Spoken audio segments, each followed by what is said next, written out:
I am your host, Kaz, and today we are joined by TJump and the Muslim Apologist. We're going to have a debate on whether or not Muhammad's marriage to Aisha was moral, and we are starting right now. So I believe that TJump is going to go first. So, Tom, at your first word, I will start your timer. All right. Why am I still muted? Are you still What's muted? what's the time limit? I believe 10 minutes. And are we live on Modern Day Debate? Because it's not showing we're live on Modern Day Debate. Oh, man. Jesus. Okay. Hold on. Thank you. Sorry. Let's do this again.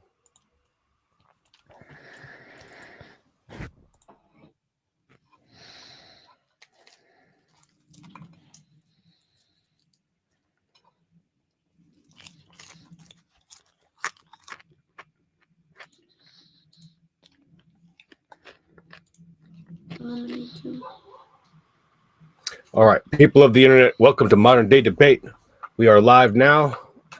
Apparently, there's a delay on the YouTube, so sorry about that. Ladies and gentlemen, we have TJump debating the Muslim Apologist, and we're going to be debating whether or not Muhammad's marriage to Aisha was moral. We are starting right now. Tom, that's your first word. I will start your timer. All right.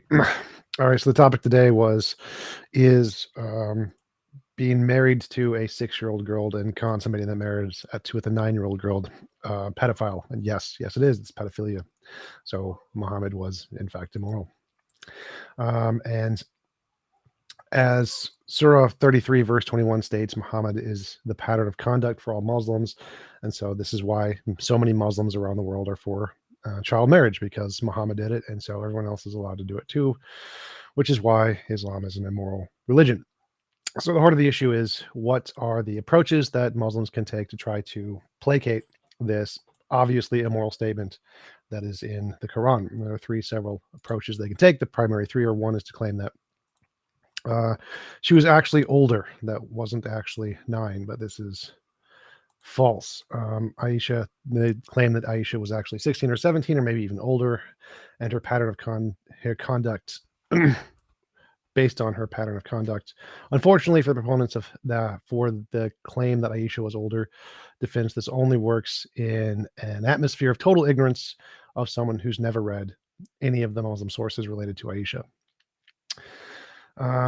Once you start reading Islam's most trusted sources and you find the Hadith, and after the Hadith, it says clearly that Aisha was 9 years old when Muhammad had sex with her, and you find any of those sources saying, if you try to find any of those sources saying she was 16 or 18, there are none of them. There's zero sources in the Quran ever say that, ever. There are many that say she was 9. So based on the Quran, based on Hadiths, she was 9. So if we take, for example, Sahih al-Bukhari 5158, narrated Irwa, the Prophet wrote, the marriage contracted with Aisha while she was 6 years old, and consummated his marriage with her while she was 9 years old, and remained with him for 9 years till death. See also Sahih Bukhari 3894, 3896, 5133, and 5134, which all agree that Aisha was 9 years old when Muhammad had sex with her. Sahih Muslims 3311, Aisha reports that Allah Apostle married her when she was 7 years old, and she was taken to his house as a bride when she was 9, and her dolls were with her at that time. Sahih Muslims 3309 and 3310, which agree that Aisha was 9 years old when Muhammad had sex with her. And 2116 narrated Aisha, the messenger of Allah married me narrated by Aisha, when I was 7 years old, or 7 or 6 year old, and he had intercourse with me when I was 9 years old. Also see Abdu Dahabi 4915, 4916, 4917, 4918, which all agree that Aisha was, you guessed it, 9 years old when Muhammad had sex with her. In Nasai 3380, it was narrated that Aisha said, the messenger of Allah married me when I was 6, and consummated that marriage with me when I was 9, and I used to play with dolls. See also Sunnah Udesi 3257, 3258, 3259, 3260 and 3381, which all agree that Aisha was once again 9 years old when Muhammad had sex with her. Now we can continue going through the Sunnah Ibn Majah, the history of Atari, and so on, which all agree that Aisha was 9 years old when Muhammad had sex with her. But instead of continuing on with more sources that Aisha was 9 years old, why don't we just find the sources that say she was 16 or 18? Because there aren't any. There are zero of them. None of them say that. So to quote from Ibn Kathir, one of the most respected Islamic scholars of all time, in his 4-volume biography, Muhammad Ibn Kathir quotes Irwa ibn al-Zubair, Aisha's nephew, who says that Aisha was 9 years old when Muhammad consummated his marriage, and with her, after quoting Irwa on the age of Aisha's, Ibn Kathir says, this statement has contracted marriage with Aisha when she was 6, thereafter consummated it with her when she was 9, is not disputed by anyone and is well established in the Sahih collections of tradition and elsewhere. When scholars disagreed on the issue, Ibn Kathir would draw attention to the disagreement, but when it comes to Muhammad having sex with Aisha when she was 9 years old, Imam Kathir says that it is not disputed by anyone. Ibn Kathir would roll over in his grave if he heard modern Muslim scholars and apologists saying that Aisha was actually 16 or 18 to make Muslims feel better about their prophet. I think our Muslim friend should take the advice of Shaki Yusur Qadi, who rebuked Muslims who lie about the age of Aisha, and said Muslims don't apologize for the truth and don't distort the truth. There are Muslims that tried to deny this, that he didn't marry Aisha as young as that. And look, don't lie for the sake of our religion, for Allah as the truth, and we're not going to cover up the truth if people find out embarrassing things about it. So I will conclude there and let my opponent go. All right. Thank you so much, Tom, for that opening statement. We will go ahead and kick it over to the Muslim apologist. At your first word, I will start your timer, sir. All right. Thank you. So I'll begin with saying, Assalamu ala manittaba al-huda. So I begin this statement with all absolute praise to the one true God of Abraham and his last messenger, Muhammad sallallahu alaihi wasallam. Alhamdulillahi rabbil alamin. Wassalatu wassalamu ala ashrafil anbiya'i wal mursalin wa ala alihi wa sahbihi ajma'in. Rabbi shrah li sadri wa yassir li amri wahlul 'uqdatam min lisani yafqahu qawli. Amma ba'd. So the topic today was Muhammad's marriage to Aisha moral. Okay. So this issue has been used and abused by Christian polemicists, apostates, Islamophobes, and every group imaginable who has an axe to grind against Islam, which is of course hardly surprising because Islam is currently the fastest growing religion in the world. And according to Pew Research, by 2050, Islam will surpass Christianity as the largest religion globally. On the character and the morals of the Prophet himself, the well-known Orientalist W. Montgomery Ward said, in his day and generation, Muhammad was a social reformer, indeed a reformer even in the sphere of morals. He created a new system of social security and a new family structure, both of which were a vast improvement on what went before. In this way, he adapted for settled communities all that was best in the morality of the nomad and established a religious and a social framework for the life of the sakes of the human race today. That is not the work of a traitor or a leecher. The historian Thomas Carlyle said, our current hypothesis about Muhammad, that he was a scheming impostor, a falsehood incarnate, that his religion is a mere mass of quackery and fatuity, begins really to be now untenable to anyone. The lies which well-meaning zeal has heaped around this man are disgraceful to ourselves only.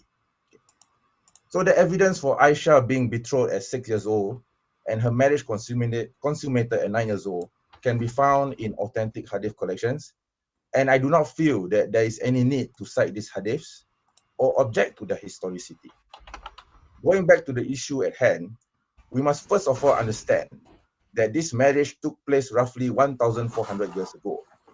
As such, this marriage must be evaluated based on the standards of that time period, while keeping in mind that we should not commit the logical fallacy of presentism, So the definition of presentism is thinking about history from an exclusively presentist point of view, which fails to take into account that at the time in which historical events occur, those involved did not enjoy the benefit of hindsight that has informed our present perspective.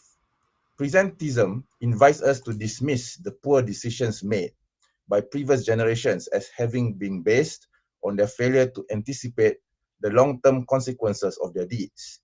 Yet, to fully understand a historical event, we must view it not only with the benefit of hindsight, but also in the more limited context of its own times.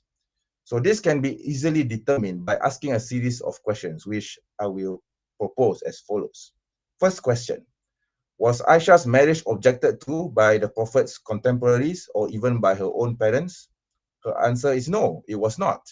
Nobody objected to this marriage. None of the contemporary enemies of the Prophet ﷺ ever used this issue as a slight against the Prophet, simply because it was a non-issue. This problem only came about in the 20th century, and the first person to raise this issue was as an objection to the character of the Prophet ﷺ was Sir William Moyle, a British Orientalist with Christian evangelical tendencies. Now the second question: did Aisha demonstrate any signs of abuse while she was in the household of the Prophet till the day he passed away? Again, the answer is no. According to the hadith and seerah, or biographical material that we have, Aisha was a happy and outgoing woman. In fact, the record suggests that she spoke her mind and was unafraid to voice out her dissatisfaction even to the Prophet ﷺ himself if she were unhappy about a certain issue which affects her.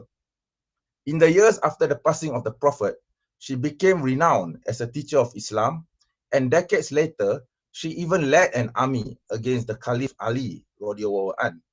This certainly does not sound like an abused, manipulated person who was forcibly married off against her will when she was younger. Now the third question: was it a common practice at the time to marry at such a young age? The answer is yes. It was a common practice of the era. This is determined by when women has attained puberty. And how do we know that a woman has reached puberty? By experiencing her first menstruation.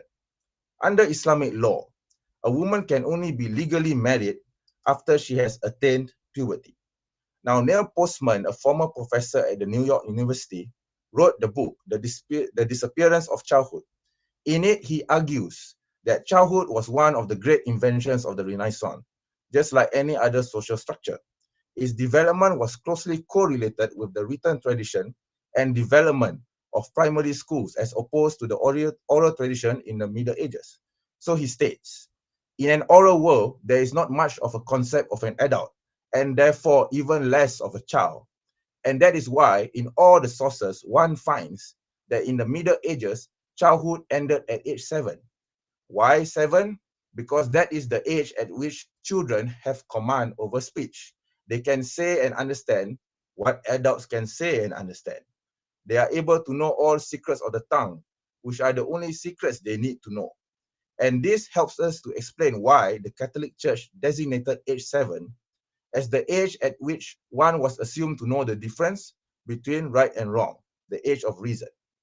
It also helps us to explain why, until the 17th century, the words used to denote young males could refer to men of 30, 40, or 50. For there were no such word in French, in German, or in English for a young male between the ages of 7 and 16. The word child expressed kinship, not an age. But most of all, the oralism of the Middle Ages helps us to explain why there were no primary schools.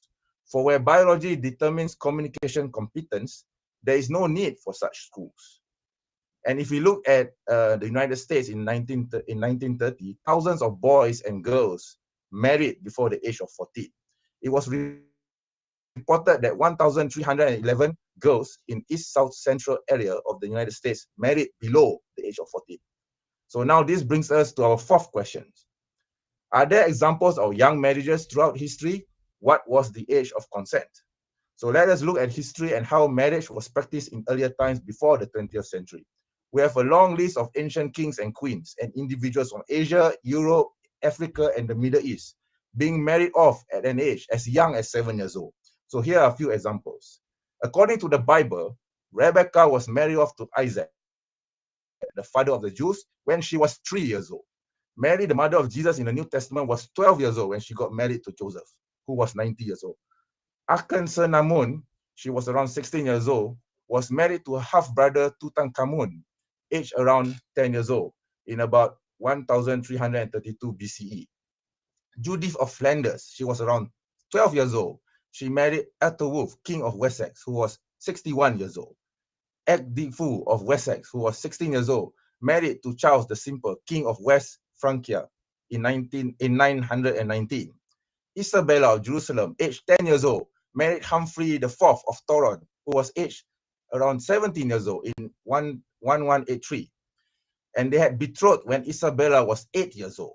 Okay. Isabella of Valois, she was 6 years old. She married King Richard II of England, who was 29 years old. Eleanor of England, daughter of Eleanor of Aquitaine and Henry II of England. She married 15-year-old Alfonso VIII of Castile in 1170 when she was 9 years old. A more contemporary example, Miranali Devi, who was aged around 9 to 11 years old. She married Rabindranath Tagore, who was 22 years old in 1883. So there's a whole list of this in Wikipedia. And I think the point has been made that young marriages were not considered to be problematic until very recently in the 20th century. Now the fifth and final question. All right. Could the Prophet's marriage to Aisha in any way, shape, or form be considered as pedophilia? Okay. So please read the definition of what is a pedophile. And historical records does not at all suggest that the Prophet ﷺ met this criteria. Okay. Because he only had one marriage with a virgin, which was Aisha. His otherwise were all widows. They do not fit a definition of a pedophile. So in conclusion, we can therefore surmise that the marriage of Aisha to the Prophet was part of a practice totally congruent with his time period. And based on what I've already said, there is nothing to suggest that this marriage was immoral. And with that, I end my opening statement. Without lies, Islam thrives. Thank you very much. All right. Thank you so much for your opening statement, sir. And with that, we will one go second, ahead just and to pause. My open up phone is the, beeping at me. 1 second. No problem. We're going to kick it into the open discussion in just a second. But before we do that, I just want to let everybody know that we are a neutral platform hosting debates on science, religion, and politics. And we want you to feel welcome no matter what walk of life you're from. And if you have a question or a comment for one of tonight's debaters, fire into the old live chat and tag me at Modern Day Debate. Super chats will go to the top of the list. All we ask is that you keep it civil and attack the argument and not the person. Insults will not be read. Want to let you guys know that there's going to be an after show on my channel that you guys can check out. The link will be in the description shortly. And with that, I believe that, oh yeah, one more thing I wanted to let you guys know about is the debate coming up tomorrow at 8 p.m. Eastern. It's going to be the Red Pill on trial. We're going to have Carissa and Jackson versus PWF and Sarah, and that's going to be at 8 p.m. They're going to be debating, is dating harder for men? So go ahead and like and subscribe and check that out if you would, if you find that interesting. And with that, we will go ahead and open up the open discussion. Gentlemen, at your first word, the floor will be all yours. So I want to start with the last question, which was like the definition of pedophilia.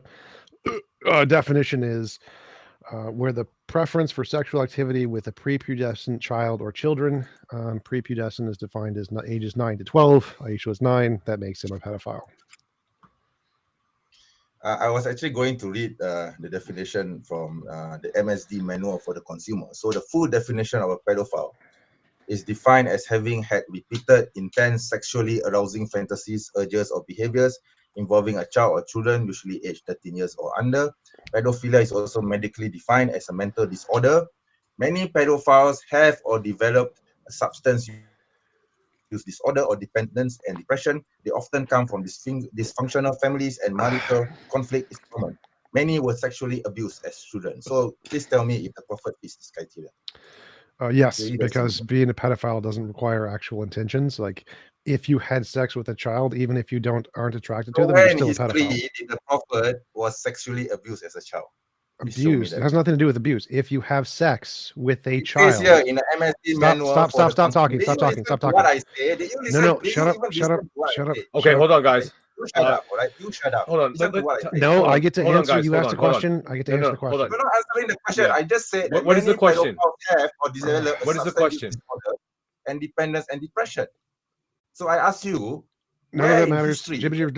No. So yes, the only criterion of what it requires to be a pedophile is you had sexual activity with a prepubescent child. Then That's you're it. throwing, you're basically throwing Intention the doesn't. manual Stop out. talking over me. Stop talking. Let's let Stop talking. Tom finish his Stop thought, and then you can talking. reply. Stop talking. Can you guys hear Stop me? talking. Yes, we can hear you. Okay. So the only thing that makes you a pedophile is if you had sexual activity with a child. I don't care about your intentions. I don't care about your desires. If you had sexual activity with a child, you're going to prison because you're a pedophile. That's it. There's no psychological. All right, okay. Don't care. Fine. Muhammad had sex with a 9-year-old girl. All right, he is a pedophile. Done. Okay, let's go with your very narrow definition of pedophilia. Answer this question, please. Are you a moral objectivist or Objectivist? subjective? Objectivist, yes. I'm a moral objectivist. If you are an objectivist, then tell me why no one during the time of the Prophet objected to this marriage. I did not understand that sentence.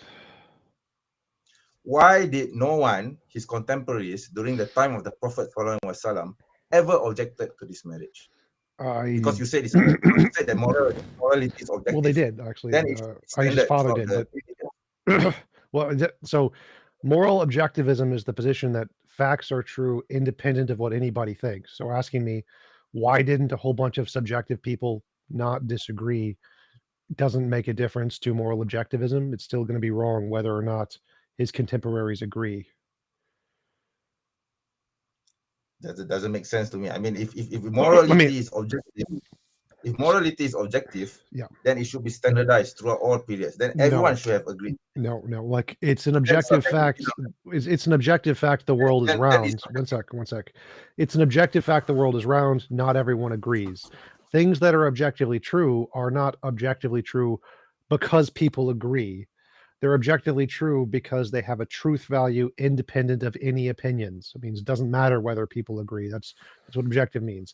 Subjective means it's true contingent on opinions.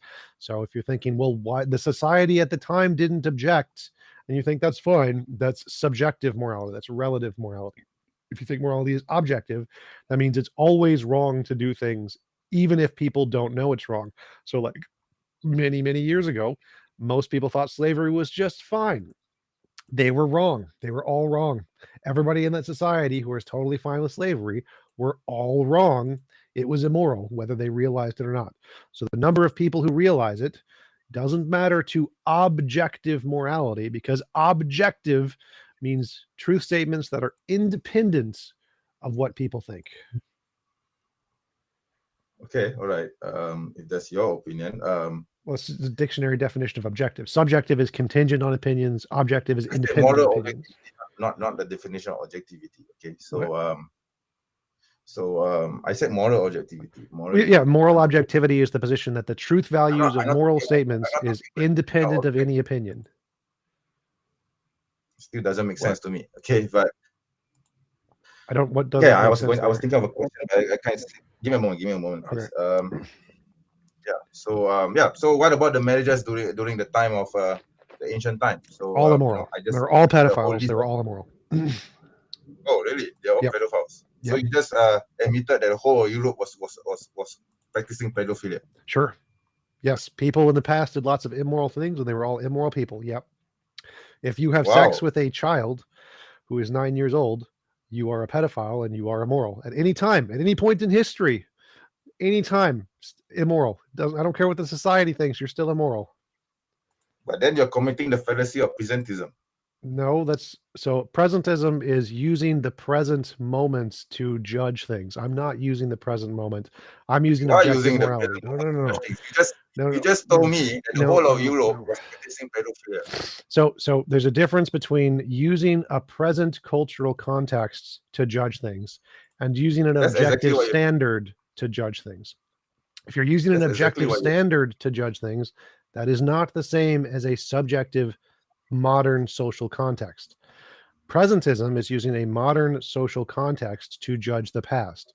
That would be a fallacy. Yes, if you have an objective standard that is independent of all time, then it doesn't matter if it's now or then. The objective standard applies to everything at all times equally.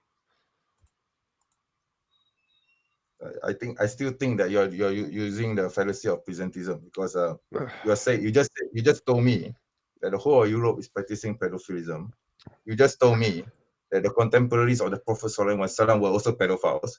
You're telling me that everyone else before the 20th century were all pedophiles. Let me try to explain this a little differently. That's basically what you're telling me, right? Let me try to explain this a little differently. So I'm using your own standard against you, Tom. No, I'm not using presentism. I'm trying to explain to you why I'm not using presentism, to try to get you to understand.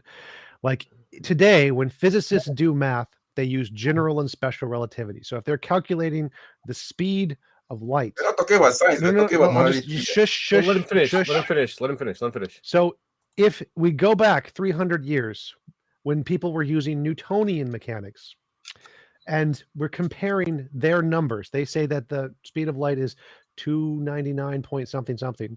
They were wrong, because we can use general relativity, which is more accurate. Now, that's not using presentism. We're not just using a random social construct that we've made up to assess that they're wrong. We have a more accurate system that understands reality better than they do.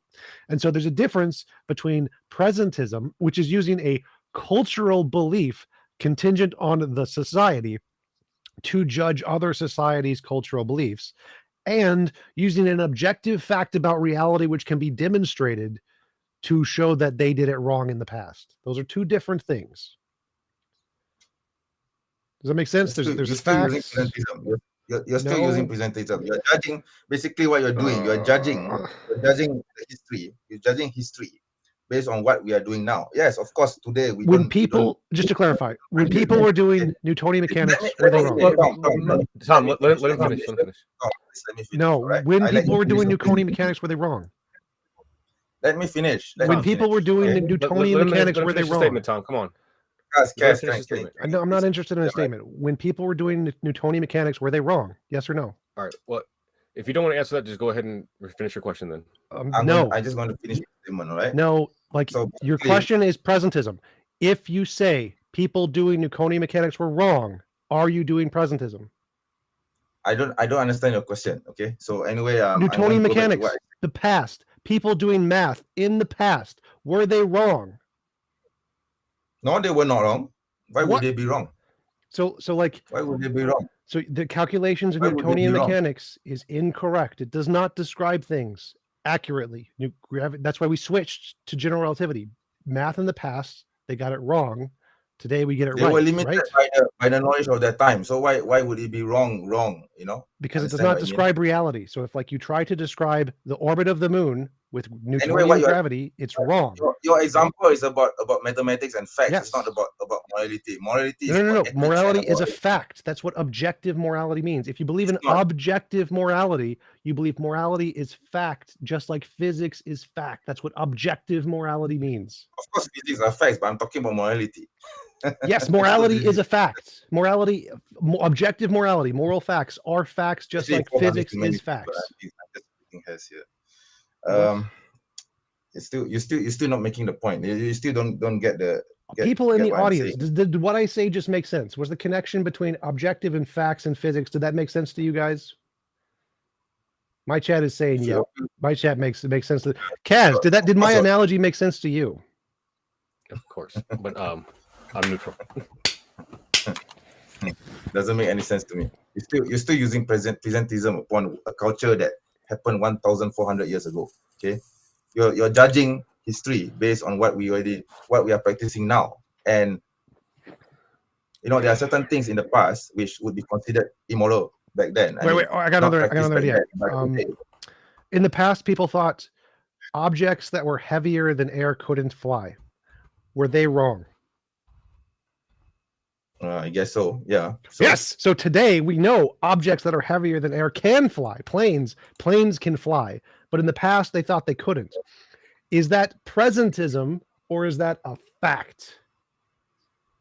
That's fact. That's not presentism. Right. So there are these things called facts that people in the past could just have been wrong about, right? And so one of those could be morality. They could have been wrong about morality in the past, right? No, not necessarily so. No. Are you a moral relativist? I'm a moral realist. Okay, so moral realism means that there are certain moral truths that are true objectively, meaning independent of time, right? Independent of opinion, like facts in physics. They're true like facts of physics, right? Yeah, sure. So if there's a fact of physics, just like there's a fact of morality, and people in the past didn't believe that fact, they would be wrong, right? I guess so. Yeah, that would be the reasonable conclusion to make. Yeah. Right. So But you moral still realism haven't says proven there is some moral But- facts, and if people in the But you past still haven't. don't agree, You still haven't proven. But still, that still doesn't prove that the prophet's marriage to Aisha was wrong. Okay. Right. It doesn't. It doesn't. It really doesn't. So if Because you're still judging. You're still judging by what we are doing now. Okay, upon history. It's really that simple. Okay. So one of these moral facts, one of these objective moral facts is sex with people who can't consent is immoral. People who are children don't have intellectual ability to consent, therefore having sex to them is immoral. This is one of those objective moral truths that's true independent of time. You were on record, dude. You were on record saying that incest is okay. Yes, and that incest necrophilia with consenting okay. adults. Incest with consenting Yes, adults is consent, yeah. okay. I consider those things to be immoral. Okay, You're I wrong. consider those things to be immoral. That's because you are basing on your current tradition and remember, your current objective. I believe in objective morality. That means I believe in a system independent of time. But you're wrong. You're still wrong. To me, you're wrong. But to you, you're right. So your moral system says pedophilia is okay. Mine says it's not okay. And we can just let the people in the audience be like, what moral system seems more right? Please correct your information. Islam doesn't say that pedophilia is right. Okay. But you are judging. You are judging your definition of pedophilia is so narrow that you apply it to the Prophet Sallallahu Alaihi Wasallam. Okay. I just gave you the definition of pedophilia. Okay. So I just gave you the definition. Wait. So if we go to a courtroom, if we go to a courtroom and you had sex with a 9-year-old, are they going to send you to jail and label you a pedophile when they write that down, the crime you committed? Of course, because our time doesn't allow it. Okay, our current morals doesn't allow it. So this isn't just my definition. This isn't just a little definition I've made up. This is like the definition of every court in every civilized country in the world, right? But the thing is, this is only happening now in the modern time. Back in those days, 9 years old, okay, they were wrong back then. There was no courtrooms. Okay, there were no courtrooms. All right. Okay, 9 years old, 9 years old, 9 years old women were considered to be childbearing, and they need to marry, okay, in order to survive. Okay, you are an atheist, right? You believe in evolutionary biology? What? Do you believe in the evolution in survival of the fittest? I believe in evolution. Yes. What about survival of the fittest? No, that's a shorthand for natural selection. Okay, fine. Okay, I'll rephrase it. Okay, what about sustaining the progeny, continuing the line, continuing the biological line? Do you believe in that? It's not moral nor immoral. There's no imperative to do that. No. Okay, good. All right. So if someone back in those days, 1,400 years ago, if their if the mortality rate is such that they won't live up to 40 years old or 50 years old, would it be okay for them to have progeny before that? No, if the intellectual capability of those who they were having sex with you're not answering didn't have. Well, I'm trying to answer. You asked like if they only live to 40, would it be okay for them to have sex with people of their species below that age? That's your question, right? Pretty much, yes. Yes. So the answer is it's only moral if they have the intellectual capability to consent, wherever that age is. So it's only moral if they are intellectually developed enough to have the capability to consent.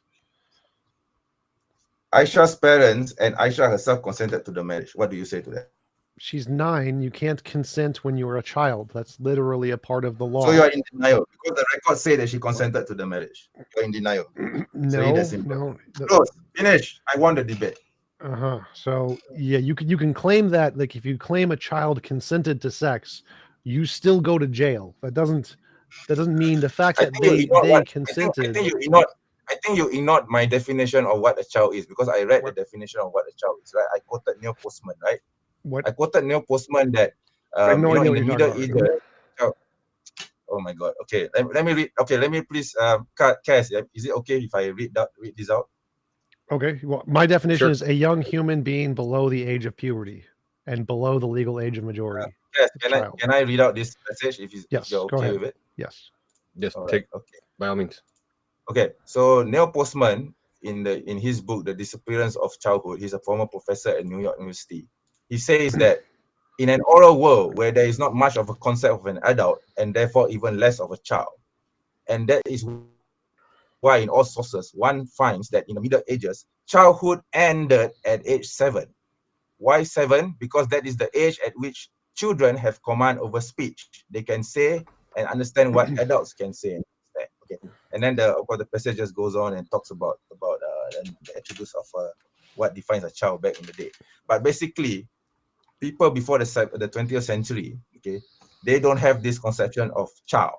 Okay, so they do not understand child as anyone below the age of 7. Okay, yes, and they were idiots because they didn't understand biology or cognitive science or philosophy or psychology. Basically, you're just throwing everyone out of the bus. No, right? So no, I'm saying they didn't understand modern science. Like, we understand how the brain and the body develop over time. We understand that children don't have the intellectual capacity to give consent at those ages because their brains haven't developed the ability to rationalize yet. Therefore, we don't count them as rational adults because we know psychologically their brains aren't capable of being rational adults. Back in the past, they didn't know these things. They were ignorant of facts. They didn't know facts. So they made stupid decisions that were wrong because they didn't have the information to know they were wrong. Presentism all over again. Yes, presentism. Yeah, that's right.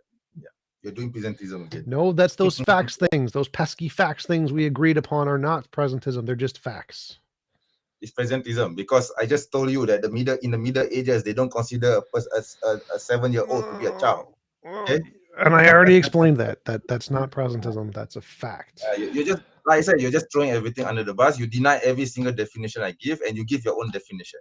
That's pretty much what you're doing. That's not what I'm doing. That's what you are doing. No, and I think the audience can see this. Right? Sure. The audience can see this. And you make cases and doing this will not change it. All right? So that's simple. Yes. We can ask the audience what they think my point was and if it made sense, and we'll find out. Yeah. So yeah, if you have any questions, go ahead. Nope, you kind of just admitted I was right on everything. I don't really have anything else to go on. I didn't proceed to anything. You just admitted that you were, you just admitted that anyone below the age of 40, as long as they give consent, can do whatever they want. And I have clear records that Aisha's parents and Aisha herself agreed to them. I don't think you know what any of the words I used mean. That's probably a problem. Yeah, you can insult me however you want, Tom, but you know that I'm right, okay? Sure. Yeah. Muted. Sorry, Cass, you are muted. Still muted. I have too much crap open on my desktop right now. So you had mentioned that Aisha's parents had consented for her. Can you talk more about how that works? How can a parent consent for a child? Well, back in the day, like I said before in my presentation, even anyone who has reached puberty are not considered to be children anymore. Okay, and in the adult culture, okay, one must get either the girl's consent or the parents' consent. Okay, so once the parents consented, therefore the marriage goes. But she's also given an opportunity to reject the marriage if once she reaches puberty. Okay, And Aisha, we have the records. She was married off at 6 years old and consummated at 9. She has every right to reject the marriage when she was 9, but she didn't. She moved in with the Prophet, right? So the marriage goes. So that is consent. That is consent. Okay. You can't consent unless you have the intellectual capacity to consent. So people who are like You're intellectually making handicapped you're and making up- children, you're making up shush, facts. shush, You're making up- shush. Hold on. Shush. You just gave your explanation. So let Tom finish this. You're just making up Go ahead, facts. Tom. Well. Just let Tom he's respond to what you just said, please. Okay, go. But you can't consent unless you have the intellectual capability to consent, which means children and people who are intellectually handicapped do not have the ability to consent. So even if they say they agree, that doesn't count as consent if they don't have the intellectual capability. And so having sex with them is still immoral. Sorry you didn't know that. I don't know what else to say. I mean, this guy just literally threw everything out where I sit out of the bus. Okay, so I already True, said that. very true. Back in the day, there's no such thing as a child. Okay, even if you are a 7-year-old or even you are a 9-year-old. Okay, and it was about survival. It's about that is why I asked you the question whether you believe, whether you're okay with anyone marrying at below 40 if the mortality rate is such that it requires them to marry. So the idea back then, okay, back in those days, okay, humans don't last long enough. Okay, so that is why they marry very young. Okay, and this is a practice that has been going on even before the 20th century. I gave examples of marriages in the ancient times. Okay, he just calls them pedophiles. Is that simple, isn't it, to argue this way? But it doesn't change the fact that there's nothing immoral about it, because it was a normal practice at the time. Okay, the Prophet's contemporaries, they certainly didn't reject it. They could have used every single excuse to reject his message. He could have used this argument against him, but they did not. Why they did not use this message? They did not use this argument against the Prophet? Because they were doing it. Okay, they were doing it, so there was no issues. And it was only until the 20th century where William Moyle started to raise this issue against the Prophet. Okay, there were Christian polemicists throughout the ages, Tom. Okay, he could, like, for example, John of Damascus was the first Christian polemicist against Islam. Okay, he could have used this argument against the Prophet. He could say, oh, the Prophet was a false prophet because he married Aisha when she was 6 years old, and consummated the marriage when she was 9. Why didn't he use this argument, Tom? Okay, why Because he was didn't an he use idiot. this argument? That's why.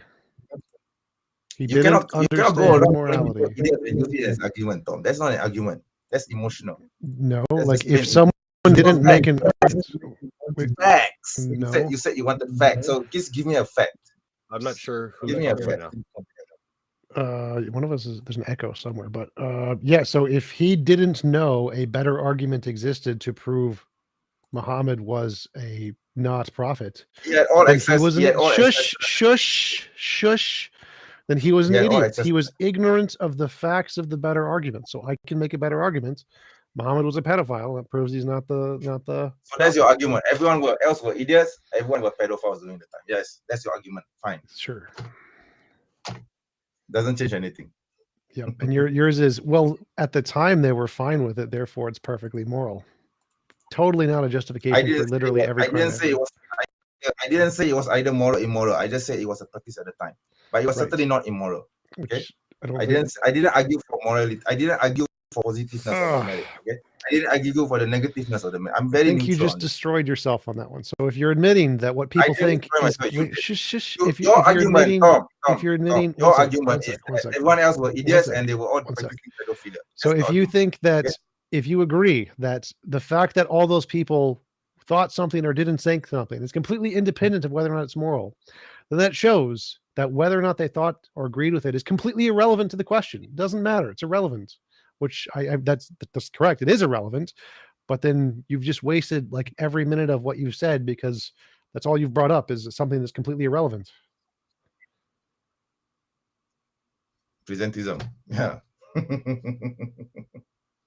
Are we done yet? Well, I guess we could go to Q&A if you really have nothing else to argue about. I don't think so. I mean, the guy just argued that. Could you maybe talk about how? I mean, Muslim apologist, you did just say that you didn't have an opinion of whether or not it was moral or immoral. Can you maybe expound upon what you do think about it, especially in like I believe, present times? yeah, I believe, yes, okay. Sorry, Cash. Okay, so basically, I believe as a Muslim, of course, I revere and honor the Prophet Sallallahu Alaihi Wasallam. Okay, I believe that he's a true messenger of God. At the same time, okay, the Prophet Sallallahu Alaihi Wasallam was a man of his times. He adhered to the cultural mores of his time. Okay, so it's neither moral or immoral. I mean, the Prophet owned slaves. Okay, so the Prophet married more than 4 wives. So First the of all, Prophet went to war. Yes. So okay, there are certain things which the Prophet did, which were within the confines of his times, which today will be considered wrong or immoral. Okay, by presentism. Okay, so the Prophet had to. The Prophet basically was constrained by the limits of his times. Okay, if the Prophet Sallallahu Alaihi Wasallam were living in our times today, I believe that he probably would not have married Aisha at 6 years old, because not because it was immoral or anything of the sort, but because he wanted to show as an example to the other Muslims how the right marriage should be. Okay, I believe that he would probably marry her maybe a little bit older, probably not 18, probably, I don't know, when maybe a bit older, maybe 15 or 16, right? Okay, it's possible. Okay, but he was constrained by his times. At the time, it was totally normal to marry at 6. Everyone else was doing it. It's neither a moral or immoral argument. Okay, it was just something confined within the time period, and everyone else was doing it. Okay, it's not a matter of morality here. Okay, it's more of a matter of cultural laws and tradition. Okay, What's the title? And, what's the title of the debate? We have 22 minutes left on the open discussion. Okay, the Middle East. Sorry, the Europeans Trying were to keep practicing this. What was So the according to title? What was Tom- the title of the debate? What Yeah, was so- Muhammad's marriage to Aisha moral? Yeah, What for was me, the it's not previous immoral. sentence? What was the previous sentence you just said about whether or not people? I said it was neither moral or immoral. That's all. Okay, neither moral or immoral. But if we are going to ask this question, okay, was Muhammad's marriage to Aisha moral? My answer is it was not moral. Okay, that's all. Okay. Perhaps separate from Muhammad, if we could just talk about anybody marrying a 9-year-old Correct. in any time period. All right. What do you think about the actual moral impact of child marriage, I guess? Like I said, I gave examples before, right? I think they were constrained by that time period also. Okay, and they want to basically it's all about survival of the fetus and extending their progeny. So of course they're going to marry young, because the death rate, I mean the mortality rate is makes it so that they probably will not survive beyond the age of 40. Okay, so they needed to marry young in order to have, especially the kings of Europe and the kings of Egypt in the ancient times. So they know this, they knew this. They will probably die in battle, they probably die in war or famine or whatever it is. Okay, so they had to marry young. Yeah, that's pretty much it. Yeah. Tom, if you don't want to respond to that, maybe you could talk a little bit about how you do determine proper ages for consent, maybe? I mentioned that already. We use psychological development, whether or not they're cognitively capable to make decisions and rationally analyze consequences of certain decisions. And so once they are both physically and mentally capable, so we can also look at the physical harm done to bodies who are prepubescent when they do get pregnant and recognize that it destroys their bodies and causes them significant amounts of unnecessary harm. That's another reason why we don't allow those kinds of things.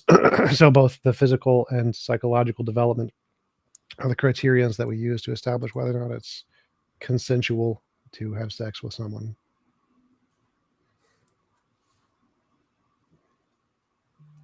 Can I respond to that? Yeah, please. Yeah. So he hasn't shown any evidence that Aisha's prepubescent body was destroyed during having this so-called consummation of marriage, and whether Aisha was emotionally disturbed or emotionally destroyed during this marriage to the Prophet. He has not shown any evidence for this. That part's not part of the definition. So whether or not you're emotionally destroyed doesn't actually make a difference. It's still pedophilia. So you're just being biased. No, I'm just being moral. I'm being moral. That's the word You you're just looking you just told me, you just said just now that having a previous marriage will cause emotional destruction, destroy the bodies, blah blah blah. But show evidence for that it happened to Aisha. for. No. I said that it doesn't make a difference whether or not it emotionally damages the child or not. It's still pedophilia. So even if it doesn't emotionally damage the child, it's still pedophilia. Yeah, so you're just being stubborn. No, I'm being moral. Well, I mean, we can move to the Q&A, I suppose. Ladies and gentlemen, if you do have a question for the debaters tonight, super chats will go to the top of the list. We do have quite a list already, so it is building pretty quickly. But I can go ahead and move into that if you guys want to do that. Yes, please save me. All right. I got a super chat from, let me just quickly switch over to the timer so that we can keep track. 1 second, so sorry. Ladies and gentlemen, just want to let you know that our guests are linked in the description below. So if you like what you heard from either of them tonight, you can go ahead and click those links right now, and you'll be able to check out more from them. I also want to let you guys know that you should definitely click the like and subscribe button. We have more debates coming your way, and you don't want to miss those. And I now have my timer pretty much set. So we will go ahead and move to the Q&A. Sorry, was not prepared for that. So here we go. 35 minutes on the clock. First question from Thunderstorm 499. Don't both atheists and Muslims believe in geology with the stone of Mecca? I don't know what that means. I have no idea what the question means. All right. Well, the next question is from Bitter Truth for $10. They say, Muhammad married Aisha when she was 6 and intercourse when she was 9. She hasn't reached her puberty. Also, Muhammad was thinking, I'm not sure what this word is, while she was 6. Hadith say Muslim, he was sick. I think that is factually, there's some mistakes there. The Prophet did marry Aisha when she was 6, and he waited until she reached puberty when she was 9. Okay, so if the Prophet was a leecher, was a pedophile, was someone who is sexually attracted to young girls, as you know, some people accuse him of, then he would have just consummated the marriage when she was 6. So why did the Prophet had to wait until she was 9 years old? Okay, until she reached puberty. Yeah. Okay. From Melody Kate for $9.99, they say, you cite so many royals and use it to justify the Prophet's action. But according to you, he was God. So he should know better, right? He was not a regular person, or was he? As Muslims, we don't believe that the Prophet ﷺ was God. Okay, that is a Christian belief. They believe that their Prophet Jesus ﷺ was God. Okay, I'm not a Christian. I don't believe that the Prophet was God incarnate walking on earth. He's a human. He's a regular human just like us, and he works between the mores of his time and traditions. Okay, he's not going to go into us in a time machine and go to the future and say, oh look, pedophilia is wrong. Okay, or pedophilia is this is considered pedophilia, and then he comes back and then he does whatever he needs to do. No, he has to work within the constraints of his time. Okay, got it. From Zagros Ozcan for $1.99, he says he saw Aisha in his dreams, so he fantasized too. That was a vision from God. We as Muslims, we believe that is a vision from God. Originally, the Prophet ﷺ did not want to marry Aisha until he received that vision. Okay, right? So either God is also a pedophile, or it was made up and Muhammad was a pedophile. So those are the two options: God pedophile or God made up. Those are the two options. Do you want to take the last word on that? Nah, he's just being insulting. That's all. All right. From Bitter Truth, they say the father of Aisha was against the marriage. He said, I'm Muhammad's brother. She is niece. Muhammad said, he's not my real father. I can still marry Abu Bakr. Was sacred. Hadith said, even history books, Muslim, why lying? Yeah, so the explanation for that is basically during the Quraysh in that time period, okay, in that era, the practice of the Arabs was that when someone considers you to be a brother, they consider, even though they're not blood brothers, but when someone considers you to be a brother, then they will treat you like a brother, like a blood brother.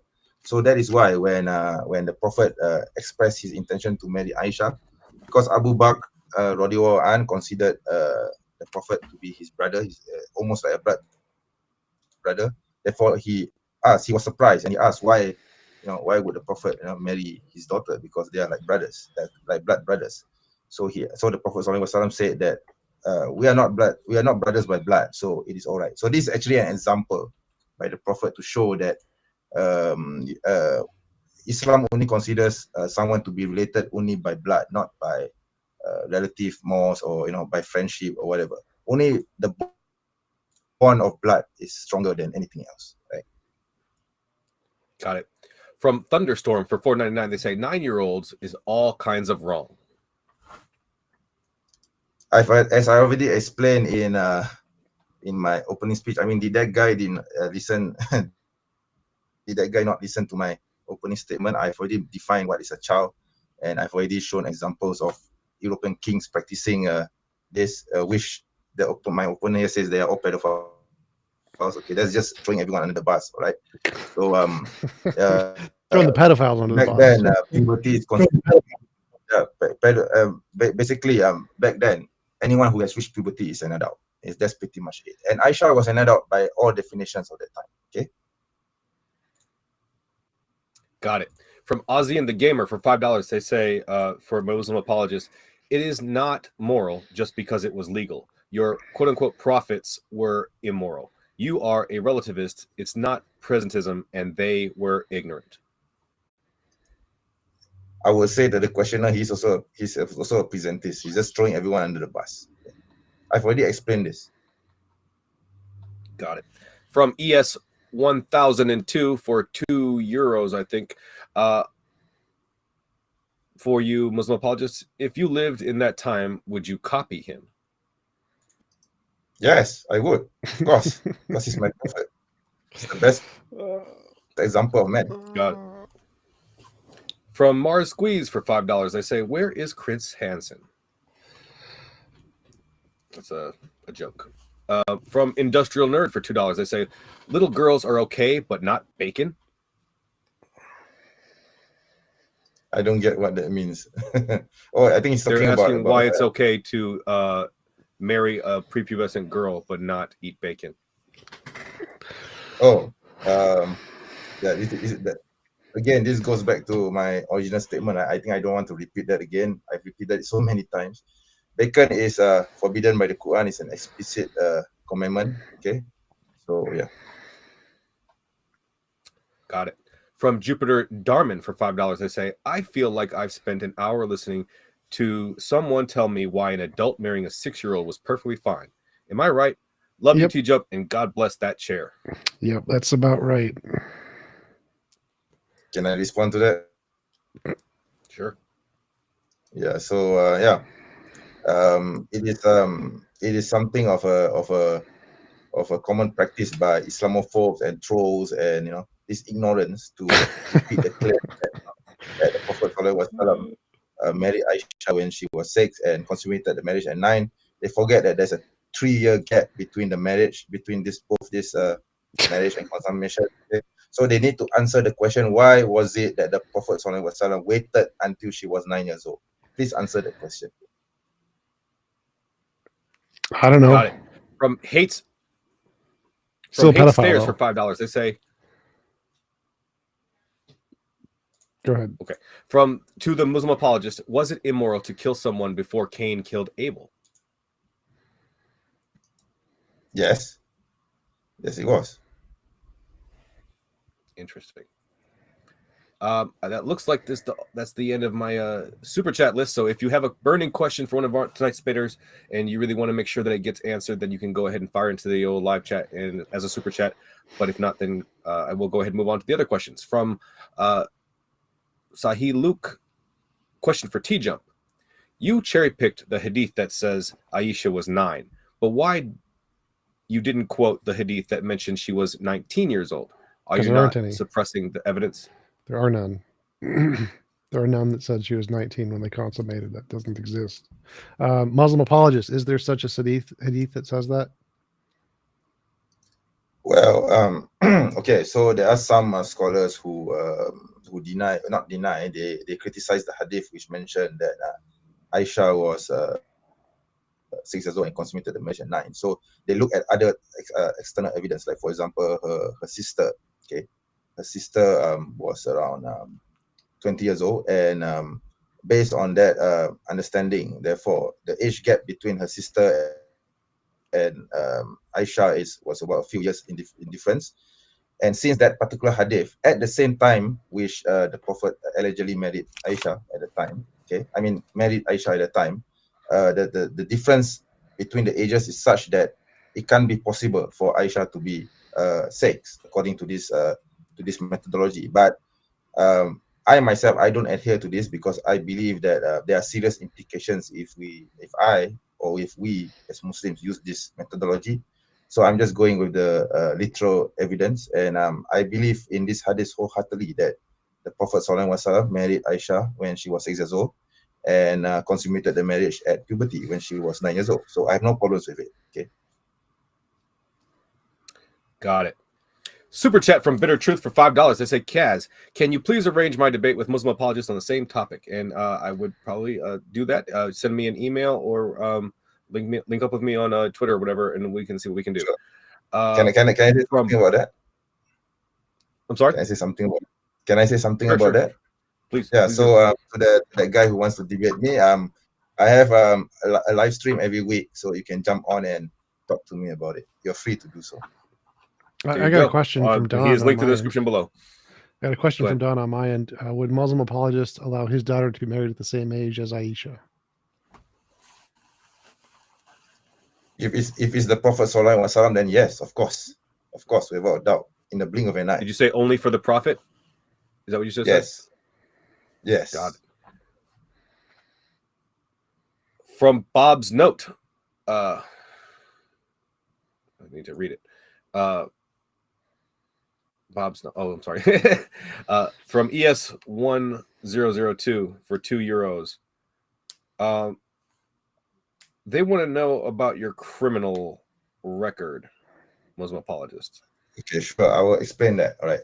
So 2 years ago, okay, I was my house was raided, and I was falsely accused of a crime, unfortunately, which is related to pedophilia, okay, possession of child pedophilia, okay. So the police, okay, the Malaysian police, these criminals, okay, called the Malaysian police, they raided my home without a warrant. They took my stuff, they took my desktop, okay. This is not the desktop that they took, but this is the exact room where they conducted the raid, okay. So I was arrested, okay, I was put in a lockup for 3 days, and then I was released, and then there was nothing ever since, okay. So to those people who keep repeating this lie over and over again, I do have a team of lawyers who are actually going to sue the Malaysian police over this, and it is in the works. I can't reveal any details, but if anyone in the chat repeats this lie over and over again, I will instruct my lawyers to hunt them down and sue them for libel. It's really that simple. Got it. All right. From Kwani Upstate for $5, they say, if the Quran is perfect and needs no correction or editing, then does the Muslim apologist agree with marrying young girls today, or does he disagree? Sorry, could you repeat the question again? I couldn't hear. Sure. If the Quran is perfect and needs no correction or editing, then does the Muslim apologist agree with marrying young girls today, or does he disagree? The Quran says that women can be married off at puberty, and if our political authorities allow for it, like for example, there are many countries where the age of consent is 14 years old, 15 years old, sometimes 18, sometimes 21. So it depends on your locality. If the authorities allow for it, then why not? Got it. From Jeremy Nolan, what age is someone not a child, TJump? When they're an adult, so like say like 16 to 20, something like that. Got it. From Don Fullman for $5, they say, for Tom Jump. Can I answer that? Okay, so in my country, okay, someone is considered to be an adult when he or she reaches 21 years old. So I guess anyone else who marries below that age is a pedophile, right? No, pedophile is about prepubescent. That only applies to 9 to 12.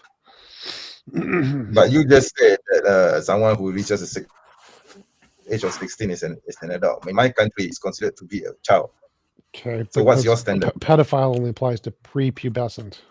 So that's a different. You're not answering my question. I'm saying that in my country, in accordance to legal laws here, you only reach the age of an adult when you are 21 years old. Okay. So is anyone below the age of 21 a child? Yes. Well, no, not based on your country. No. So it changes according to locality, right? No, I think there's objective facts. It's not based on society at all. Never mind. I rest my case. Got it. From Don Fullman for $5, they say, for TJump, would you allow your daughter to be married at the same age in the time of Muhammad? No. Got it. From Yeshua the King for $4.99, they say, reliance of the traveler and the Hadiyah are Islamic books that allow marriage to a 9-year-old who hits puberty even today if Islam rules the land.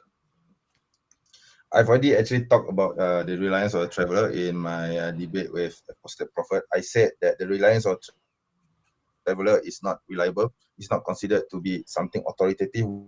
We have other authoritative works like the Muwatta, like Subuh Salam. Okay, there's so many books. Okay, there's so many Bulughul Maram. There's so many other authoritative books in the Islamic world, and reliance of the traveler is not one of them.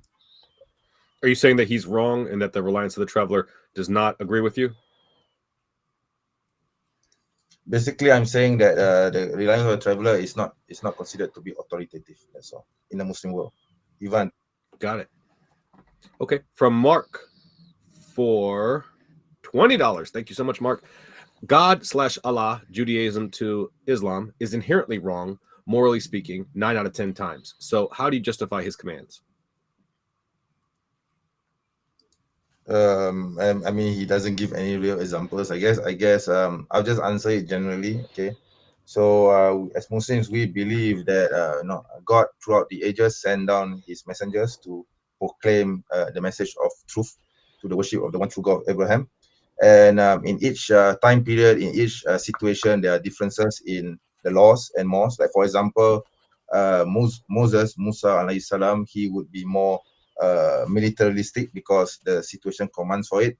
During Jesus's time, he would be more soft. He will be more apologetic because of the situation that calls for it. He can't go against the Roman Empire. And during the time of Muhammad sallallahu alaihi wasallam, the laws are also different because it suits the time and the time period and the situation. And we also believe that with the coming of the Prophet, the last messenger of God, therefore the laws are applicable throughout all times. So yeah. Got it. All right. From Miss Stella for $5, they say, so are we just deciding on what our morals are based on that the law allows? I'm just giving examples, you see, because my opponent, he's shifting the goalposts, he keeps changing his position. Okay, yeah. So you can just watch back the recording and see what he has done. Got it. From ES 1002 for €2. What if Aisha hit puberty after 9 years old? Then the Prophet would have waited until she reached puberty. Let's say if she reached puberty at 14, then the Prophet would have waited until she was 14 years old. Because you cannot consummate the marriage before you reach puberty. Basically, that's it. Yeah. Got it. From Yeshua the King for $1.99, they say, Islam proves the authenticity of the reliance. Or no, he doesn't. Makkah. I'm not sure. He may have been ISLAMQA. Yeah, the question doesn't make any sense anyway, because it's like putting the chicken before the egg or the egg before the chicken. Got it. From Notion Slave for $4.99, they say, have some self-awareness and quit debating when you have pedophilia charges. This is embarrassing. As I said earlier, my lawyers are on standby. If I were to, if you repeat the lie against me, I will instruct my lawyers to sue you for libel. It's really that simple. Got it. From Nix for $10, they say, so if your country recognizes adulthood at 21, how can you say that a child is capable of making the very adult decision to have a sexual relationship with anyone, much less an adult? But you see, in Malaysia, is a bit unique. I think this is also practiced in other countries anyway, but I am speaking in the context of Malaysia. So if let's say if someone who is 12 years old, they for some reason he or she wants to get married, they will need to petition the courts, and the court here will hear the case and listen to it and decide whether they are suited for marriage. If the court says that they are not allowed to be married due to other reasons, even though if they may have reached puberty at 12 years old, then it will not continue. It's really that simple. Got it. Okay, so that's end of the super chats, ladies and gentlemen. If you have any more, go ahead and send them in. From Envix, they ask, they didn't allow adult women to consent. Why would they allow a 9-year-old to consent? As I've already said earlier, I think I've already repeated this so many times. Okay, the parents of Aisha did not object to the marriage; they consented. Okay, and the Prophet waited until she reached puberty and she went into his household. If Aisha wanted to reject this marriage, she could have said no. She could have been, because she already reached puberty, she's considered to be an adult, fit enough to make her own decisions. Got it. Matt Lee for $2. They say cringe. And then another question from Free Your Mind. Modern day debate question for TJump. Is it morally acceptable for AI pedo porn movie or a game? Pictures being generated that aren't of real people, I don't really care about. They're not immoral, no. Got it. From Yeshua the King for $1.99, they say Islam Q&A website proves the book to be authentic. I don't care what Islam Q&A says, okay? Because we don't have the translation of the Reliance of the Travel even in my mother tongue here in Malaysia or in this region for that matter. And we have so many translations of other works in my mother tongue. So it's not authoritative enough to be. If it's not authoritative enough to be considered for translation, then it's useless, right? Got it.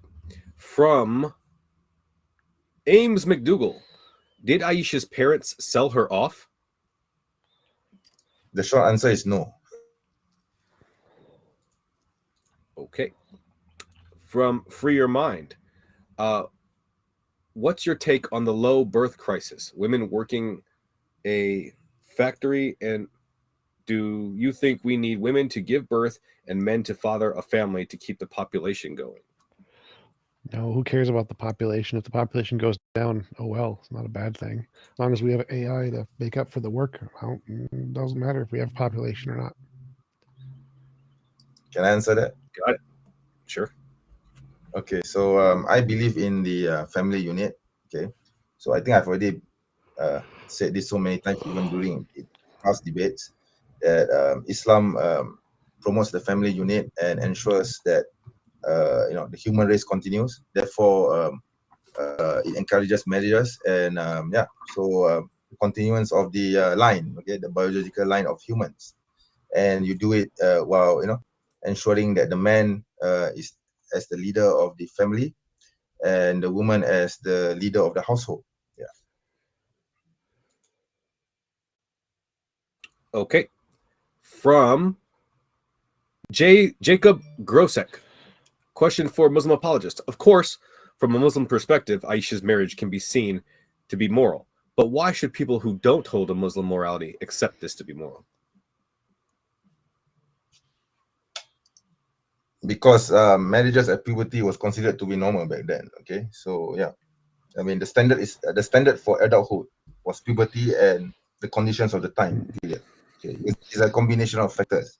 You can't just simply accuse someone of being a pedophile just because he or she got married or consummated a marriage or have sexual relations when she was 9 years old. How do you determine whether 9 years old is below?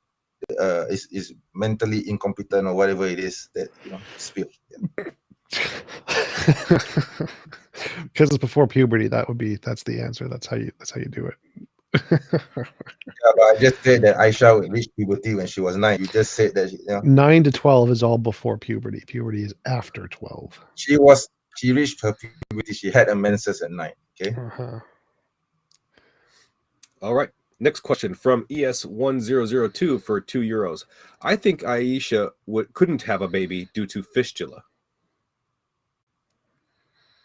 I would think that this I wouldn't know about the medical condition of Aisha. Because the Prophet's wives after Khatijah never did have any child from the Prophet Sallallahu Alaihi Wasallam.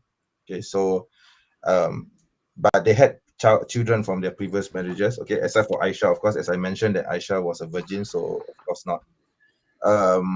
But that being said, I believe that this is with divine ordinance, that there is a reason why the Prophet did not have any children after his marriage with Khatijah. Okay. By the way, his marriage with Khatijah, he had about 5 or 6 children with her. Okay. With Aisha? With Aisha, none. Yeah, none. Oh, do you know anything about this fistula? It's a medical condition where skin fuses together. I don't know what it is related to Aisha or how it would relate to Aisha. I'm just wondering, did she actually have something like that? How should I know? Not that I know of. There is Is that nothing described somewhere in the mentioned hadith? records. No, there's no hadith that mentions this. Yeah. Strange. From Bitter Truth for $5, they say Sahih Bukhari 5236. Aisha hasn't reached her puberty age while Muhammad intercoursed. Aisha Muslim, why are you lying? I would say that person is lying because we have all the records that say that she reached puberty when she was 9 years old, and she had a menses when she was 9 years old. Got it. Next question from Mark for $5. They say didn't answer the question. Just use the Old Testament, New Testament, and the Quran to back up the same documents. I don't understand what that means. I don't understand the question. Sorry. I don't remember, Mark. But okay, let's move on. Next question is from Learn Every Day, Seek Knowledge. Youngest girls who get pregnant at what age? Health? You mean safely? I'm guessing. I mean, I know that I saw a report of one, I think 5-year-old that got pregnant once, but that was because she was being molested by her father. Anyways, from Mark for $5, they say, TJump, sometimes I don't agree with you, but here I'm on your side. That's right. I'm always correct. No, you're not. Got it. From Pro Debates, at what age do women go through puberty? Can he cite a source on this? I'm not sure who they're talking about. I can.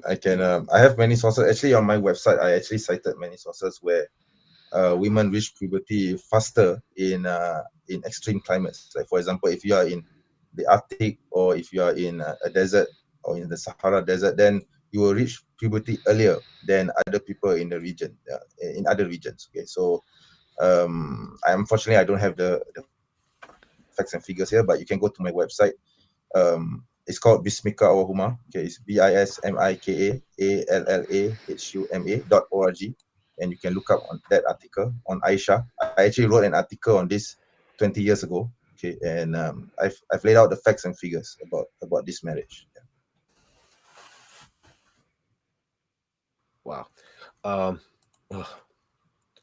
From Oscar Davies, Muslim apologists, there's something called pastism. So he's making fun of his presentism, saying that if you judge something by the present, you're using presentism. If you're judging something to be okay by the past, would be pastism, and equally as fallacious. Never heard of pastism. It's a parody. It's a parody of your argument.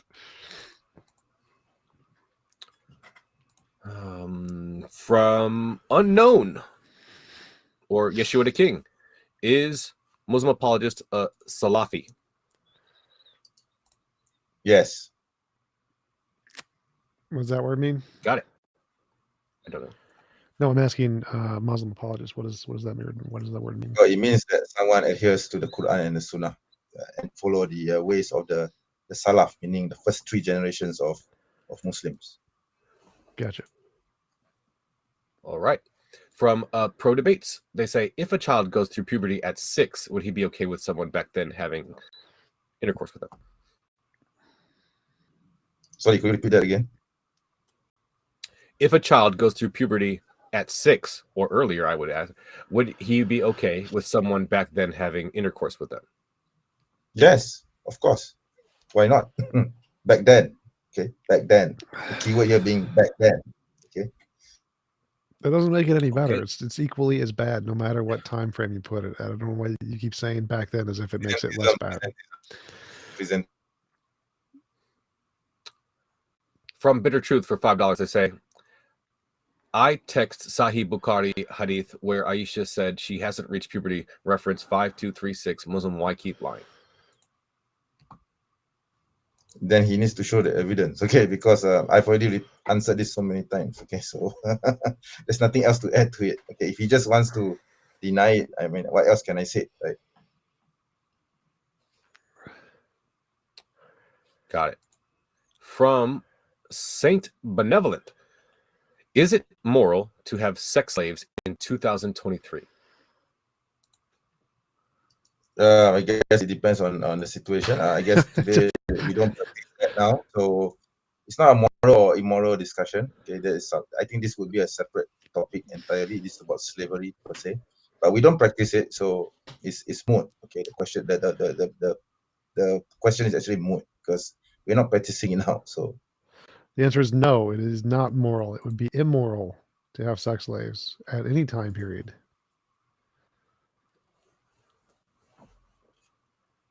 From Saint Beloved, is no, I'm sorry, I think I just read that. From also, oh, we got a super chat from ES 1002 for €2. Hashtag keep men away from children. yeah, he can go falafel himself. From also Lamo, for Muslim Apologist, how old was Aisha when Allah showed her to Muhammad in a dream? I guess 6. Got it. From Jack Nicholson for $5, they say, does Muslim Apologist believe puberty defines adulthood? Does he know the prefrontal cortex required for planning and executive function still develops into the 20s? Yeah, to answer the first question, yes.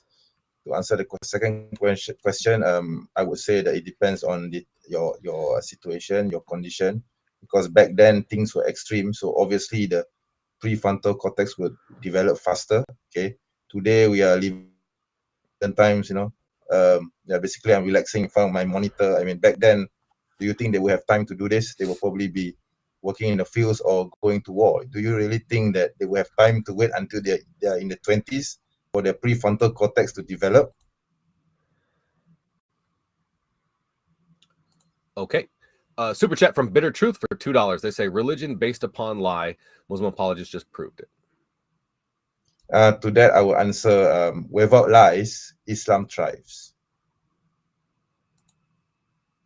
Okay. From also Lamo for no, I'm sorry, I read that one. I think that is the whole list, ladies and gentlemen. I think we're at the end. We have a couple more minutes, so if you do want to send your super chat in right now, it would be a great time to do so. Looks like something is. Yep, I got them all. So, last words, thoughts before we wrap it up, guys? Yeah, I'll let you go. Nope, I'm good. All right. So, All right, so ladies and gentlemen, can I wrap it up? What about me? I'm sorry. Can I wrap it up? Oh, sorry. Go ahead. Yeah. Yes, please. Sure. So yeah, I've already presented several points regarding Aisha's marriage. Although I may, I hope that TJump, I hope you won't take offense to what I say. I apologize in advance if I hurt your feelings or whatsoever. Okay, if we have, I know we're going to have serious disagreements over this, okay. But basically my position is that committing the fallacy of presentism, okay, does not make the Prophet's marriage to Aisha immoral. Okay, so there is this has been practiced, throughout the ages before the 20th century.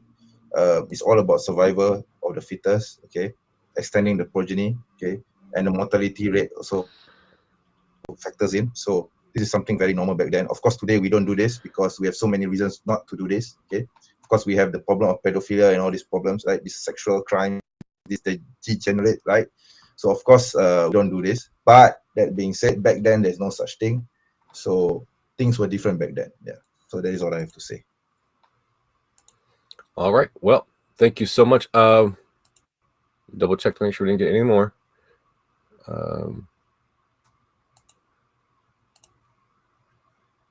Looks like not. Good. Okay. Oh, wait, no. From ES1002 for €2 to say, Menj, if you were in a war, would you take a kid as a slave? You're talking about present times, and no, of course not. All right. And from Yeshua King for $4.99, they said, threw your Salafi scholars under the bus by rejecting the Islam Q&A and their ruling on the reliance of the traveler. Study more or stop lying. I don't bow down to scholars who don't go against the Sunnah, right? So they're not fallible. Okay, with all due respect to Islam Q&A, they may have differences of opinion, and that's up to them. But I don't agree with them. So if I don't agree with them, it doesn't mean I'm throwing all scholars under the bus, right? All right. Well, thank you so much, gentlemen, for this spirited debate. Thank you to everybody in the live chat who sent in questions and super chats and elevated the conversation. We really appreciate it. Thank you again to the moderators and everybody who helped to keep everything under control. And once again, thank you to the debaters who are the lifeblood of the show. So share it if you want to spread it. Like it if you loved it, and subscribe. We have many more debates coming your way you don't want to miss. Our guests are linked in the description below. There's an after show linked there as well. That'll be on my channel soon. Thank you again, everybody. Have a great night. And remember to keep sifting out the reasonable from the unreasonable. Have a great night.